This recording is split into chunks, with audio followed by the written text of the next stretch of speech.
Brought to you by the Dark Lord himself, Queasy Ali.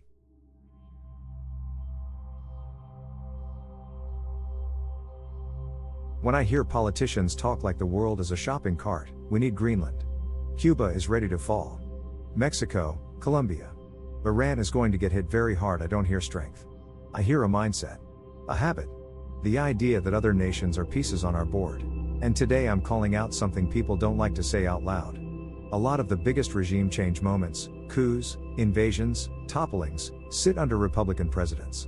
Eisenhower, Nixon, Reagan, Bush, Trump. 1953. Iran. President Dwight D. Eisenhower. Iran's Prime Minister, Mohammad Mossadegh, was democratically chosen, and he moved to nationalize Iran's oil. The United States and Britain backed a covert operation that removed him and strengthened the Shah's rule.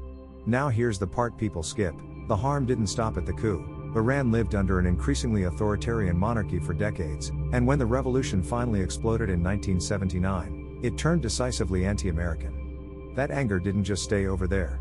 It reshaped US-Iran relations for generations, and it's part of the long chain that leads into the hostage crisis, decades of sanctions, proxy conflicts, and a permanent state of tension that still affects energy markets and US foreign policy today. The hostage crisis itself lasted 444 days. If you want the worst blowback moment, it's the late 1970s into the 1980s, revolution, embassy takeover, hostage crisis, and the relationship breaking into something that still hasn't healed. 1954. Guatemala.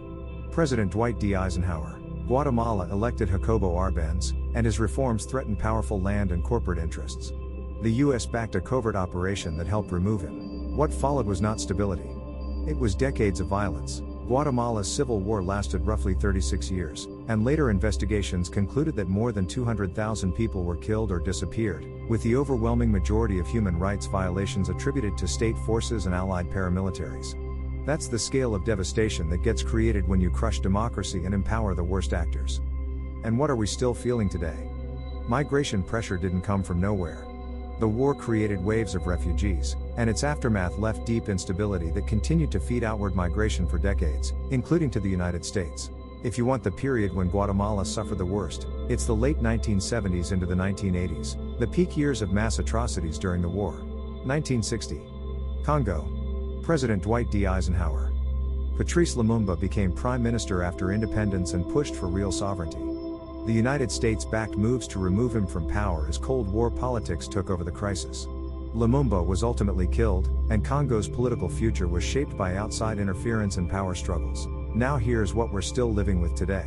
The Democratic Republic of the Congo remains stuck in cycles of instability, especially in the east, where armed groups and regional interference keep reigniting crisis.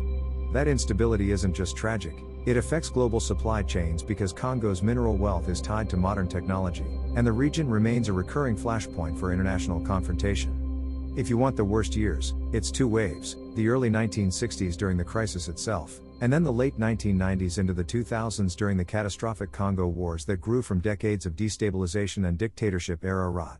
1973. Chile. President Richard Nixon.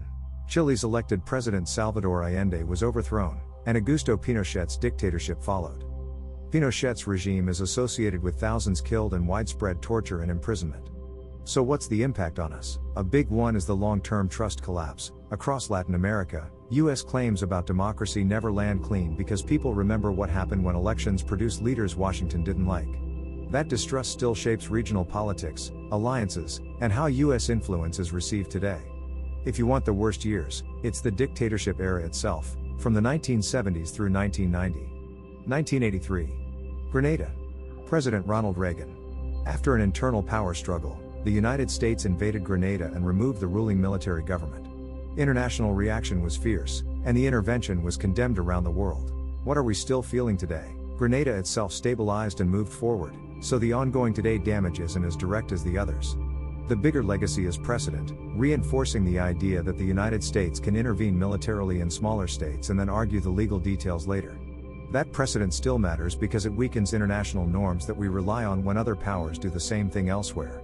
If you want when the fallout hit hardest, it was immediate, 1983, when the condemnation and diplomatic damage peaked.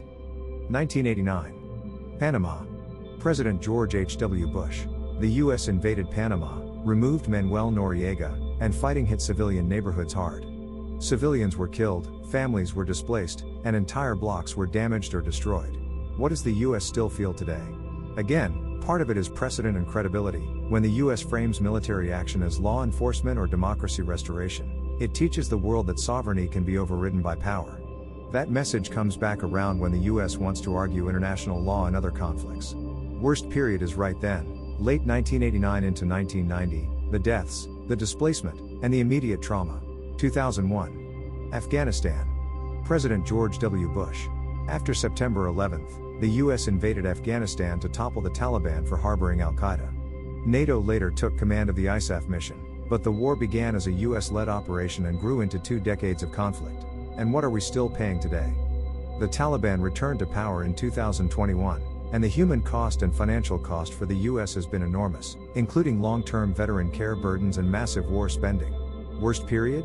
Afghanistan's worst suffering stretches across the entire war, but for the US, the worst emotional whiplash moment is 2021, the collapse, the withdrawal, and the realization that 20 years didn't produce the outcome promised. 2003. Iraq. President George W. Bush. This one is the blueprint for modern blowback. The US invaded Iraq on the claim that Saddam Hussein had weapons of mass destruction, weapons that were never found in the way the public was led to believe.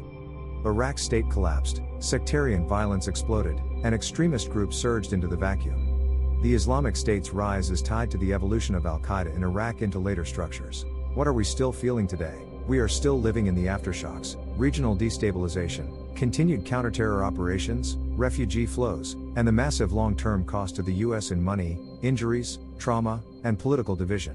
Worst period in Iraq is 2006 through 2007 for sectarian bloodletting, and then 2014 for the Islamic State surge that shocked the world and forced renewed military involvement. 2026. Venezuela. President Donald Trump. And now we're in real-time history. In early January 2026, the US carried out strikes and captured Venezuela's leader Nicolás Maduro, triggering global condemnation and a major legal fight at the United Nations. What are we feeling already?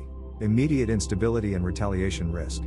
Americans are being urged to leave Venezuela amid fears of armed groups targeting US citizens.